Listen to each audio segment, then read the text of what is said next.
Ladies and gentlemen, distinguished guests, welcome to this panel. Today you had a very full day, and I'm sure probably the second last panelist standing between you and dinner. So we have put a panel together of experts. If you've heard from Jen Wee, you've heard from Doc Kong, very established experts in their own fields. So today I just want to bring up this topic, right? So we are on the topic of AI and data centers, okay? So all of us on email, 50 years ago is when the first data centers were formed. When DARPANET, or I think it's UpNet, that came up with the first email in 1971, emails were stored somewhere. And that started the whole cycle of data centers. And today we are at another cusp. When AI is here, as we heard from Dr. Ong earlier, he has some fear. I'm sure we're looking at Skynet and we're looking at the Terminator coming to see us someday, but it could happen. It could possibly happen. I actually echo my sentiments with him. But AI is going to be in our lives in many, many ways, and it's going to be powered by data centers. At least in the beginning, it will be. So it's going to transform us. It's going to transform our businesses. It's going to alter the cost structure and what we think should be cheap or free. So today we want to answer this question in this panel. So how will the age of AI impact data centers, the critical backbone of this emerging technology?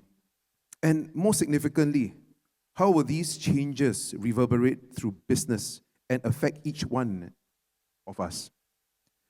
Okay, so I just want to maybe give a little bit brief of my panelists. You heard about them. But Ernest, on my right, he's 25 years in high technology facility and telecom sector. So he works on very large data centers. So world-class buildings all throughout the world. He has been involved in the design and the construction of them. Doc Kong, you heard from him earlier, he is an expert with more than 20 years experience in design. And all your major data centers within Malaysia, he's probably got involvement in them. And he's also involved in Malaysia's tallest building, which is Merdeka 118. Jen Wee, 20 years in renewable energy sector. He even consults governments on policies, on how do you establish renewable energy credit systems within their countries. So to start off, I would just want to direct my question to Ernest. So how are data centers evolving to meet the growing demands and the complexity, of e-commerce, AI, and all that? So how is it being affected? Hello? Yeah. So actually, long before the data center, there was a small computer rooms called server rooms, which we used to build to house the basic computer solutions for companies, for government, and for schools. So as the services evolve, especially during COVID and now post-COVID, there's a lot of demand for e-services. And all these e-services have to be housed somewhere. So this house of the e-services is basically a data center. And then there is e-services for government, for general use, for commerce and banking. As Dr. Kong said, if the servers in the bank go down, then your money is not accessible. And hopefully you have some cash to buy some food. I've seen cases where the e-service has gone down and a person could not buy lunch. So the data center has become essential part of our lives. But the data centers also consume large amount of power because every e-payment you make or every Facebook photo you make goes to a data center, stores, and generates compute power and heat. So basically, data centers is a repository of the current population or future population's life and experiences. So many of us now don't keep photo albums. For the last 10 years, most of my photo albums I keep on the Google Photo Drive. I think I paid a little bit more money now because the drive is full already. And then because it's very important. These photos in Google store the photos of my family, and then and as he was saying the parenting, I went to one of the parenting seminar. One of our colleagues who just presented, and that was a very good bonding session. And those photos are in the Google Drive. So basically, data centers are a repository of everything currently: banking, government service, and what you had for lunch. A lot of people take photos. So at the end of the day, these data centers generate a lot of heat and power. So Dr. Kong has covered areas where the cooling, which is evolving. Currently, there's a very big data center in Johor, has evolved from a very basic air cooling to which we call hot aisle, cold aisle. And then the next stage of this large data center, same building, has moved to fan wall, which is another improvement. And because there's even more demand, I think they also start to run AI in this data center. So they put these huge servers in the tub or the pod, which is called immersion cooling. So that is the so-called growth of data centers.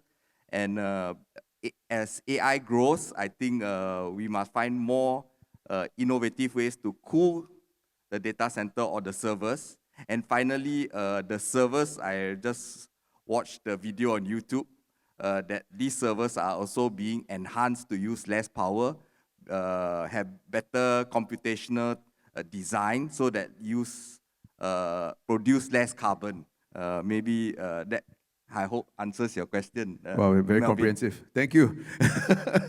So, we're talking a lot about heat, and I think that's one of the key things about data centers. I know it's quite a dry topic for some of you, but it affects everyone because eventually heat and sustainability has a correlation. So therefore, I turn my eyes now to Dr. Kong, who obviously is the expert in Malaysia for chillers. So with all this increased heat demand that's generated even through AI, because for AI, I don't know if you mentioned earlier, AI is going to generate a lot more heat. The power density of your servers goes up by up to 10 times. Right? So we're not very sure what's the number, but all the new chips that come out is going to consume a lot more power, emit more heat. Heat dissipation, cooling. Dr. Kong, can you share with us your insights? Yeah, of course, like AI is not only computing, but I mean it's a high computing power and also about the latency. So in order to design a green data center, actually, the future on data center design will be lower PUE, as low as possible. So I mean, the higher PUE means you consume higher energy. The low PUE consume low energy. But of course, the unity of PUE is one. That means 1 megawatt of cooling using 1 megawatt power to power up the data center without cooling. So that one is ultimate goal.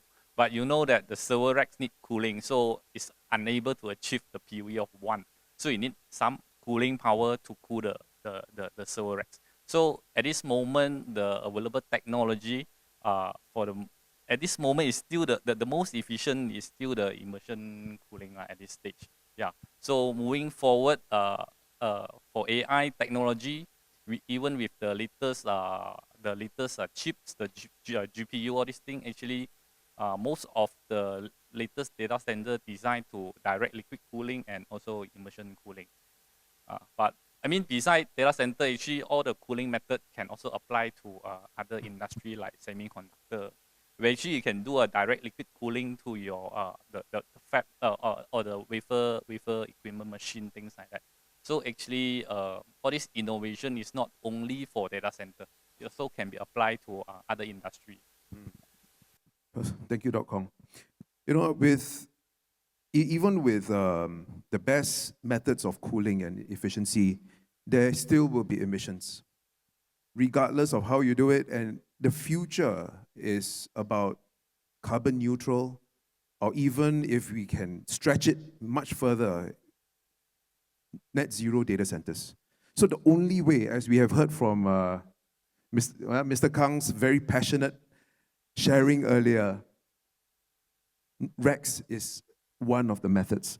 So Kang Wee, maybe I can address it to you. You may have answered earlier some of the answers, right? But For a place like Sarawak, we don't have a framework of carbon trading. So what do you think is the role of REX in new places that are going into this space? What are the opportunities you think cities and countries like this will benefit from renewable energy credit systems? Okay, first of all, I must say that Sarawak is already way ahead of many, many countries by having a huge proportion of the energy coming from renewable source, hydropower. So I think that itself has already solved a lot of problems, right? So, but how do we, like I mentioned earlier, right? How do we make the right people pay for the right cost of the electricity? Now, at the end of the day, the guy who builds the data center are not the one that's spending the power. The guy who is spending the power is the guy who goes to the data center and say, hey, I need my Google Drive, I need my Azure, I need your data center to provide me with my solutions. So the guy who is utilizing, in my opinion, right, the guy who is utilizing the off-taker of the bytes of data in the data center is the one who is supposed to pay for it, right? And these are the guys, honestly, these are the guys who are making the most profit margin across the entire chain, right? So REX is beautiful in such a way that it's able to extract the physical power and the attributes of the power. In a grid infrastructure, the whole Sarawak is not going to be filled with data centers, even though I know that it's going to be more and more, because a lot of the companies wants to come here because of the availability of renewable power, right? Which is a great strategy by the country. So again, you do not want to end up making the normal industries in the country paying a premium just because it's renewable, right? The end users of the electricity or of the component of that data center should be the one paying the premium.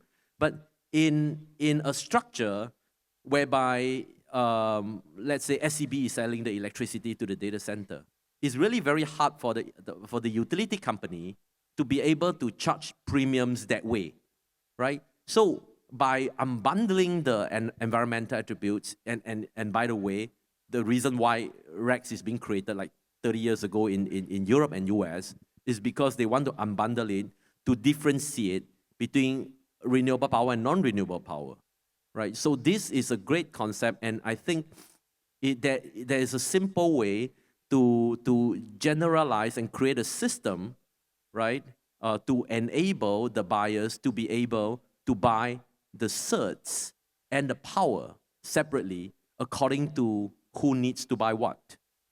So I think Sarawak in itself is in a really strong position to take the lead in the region to demonstrate that this is really an important factor in making the right guy paying for the right premium. Yeah. So, Ernest, you got to pay for your REX for your photos in the future. I think Google is charging more. So I think from the panelists, it looks clear that there is an opportunity here in Sarawak to build data centers that will be ready for the future. Because even in Singapore or a lot of the regions, when we look at sustainable infrastructure, it includes the building materials, the scope 3. So actually, there is huge opportunity here. But I just want to bring up challenges. All right. So to panelists, Ernest or Dr. Kong, what are some of the challenges in your experience as you design and build data centers within Malaysia? So what are the pitfalls and the challenges that all these operators or builders have faced? Is it the humidity, the heat, or is it regulation? What are some of these thoughts?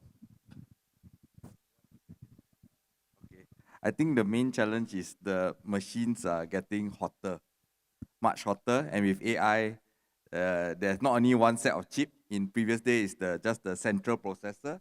Now an AI computer has a GPU, which do the general processing, and the specific processing is called TPU, the tensor processing unit.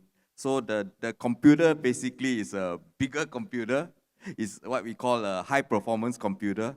So in order to cool and to maintain the environment for such machines will take a very creative method. Some, they already started by improving the chips. They are coming with the next generation, which is not just using GPU and TPU. It's a new kind of chip, which is using new technology as well as new software so that the energy requirement is lower, so that we can find a way to cool it within the means. Or else if the computer is so hot, we need to use, I've seen computers where they use liquid nitrogen to cool, but I don't think your Google Photos want to use a liquid nitrogen machine to cool. So I think the future of AI and high performance computing is that the chip, which is the heart of the computer, becomes more energy efficient. Yeah. To add on, the challenge in other countries, yes, big challenge, the shortage of power, shortage of water. But Sarawak is a good place where they can overcome all this with renewable energy and abundance of water. Yeah, I don't think it's a big issue for Sarawak. Then Sarawak should go for it. And with these innovations, okay, thank you, Dr. Kong. These innovations in cooling, what is the possible future for the rest of industry? If you can bring the innovations in data centers to industry, whether it's for farming, it's for real estate development, are there technologies that you can adapt? Let's say if we do have these technologies here already, you build that knowledge base, the human capital, the talents, can they be adapted for other applications? You mentioned a lot of innovative cooling systems earlier. Of course, for others industry, even the commercial, even a semiconductor or whatever industrial that need coolings, actually it can be adopted. So the challenge is I think on getting the resources, the infrastructure, all this. Of course, depends on location. If let's say the location you have abundance of river water or sea water, actually you can fully utilize the resources on all this. So actually, of course, to build the infrastructure to pipe in the water, all this thing is I mean, the developer or whoever the landowner should provide all this infrastructure, so they can attract more investors to come in. So, ladies and gentlemen, as you can tell, the evolving change, green data centers and AI, they are going hand in hand. With the increased use of AI, you do need better data centers, cleaner, greener. And again, I think in summary, Sarawak clearly has the opportunity to play a leading role in this space. Whereas many other countries, they have established their data centers, they have already done so much. Their PUE, as you mentioned earlier, in many countries, they go in the region of 1 point something, right? That means they're very inefficient. Here, we have a chance to engineer from the base, from the ground up, so that it's sustainable, that it will bring new jobs. And with renewable energy credit system, if it is in the system, it will definitely reward those that are generating clean energy and consuming clean energy, right? So I think there is an opportunity here, and I think that's a topic for another discussion. So with that, I just want to thank all my panelists for their frank sharing today. Thank you. So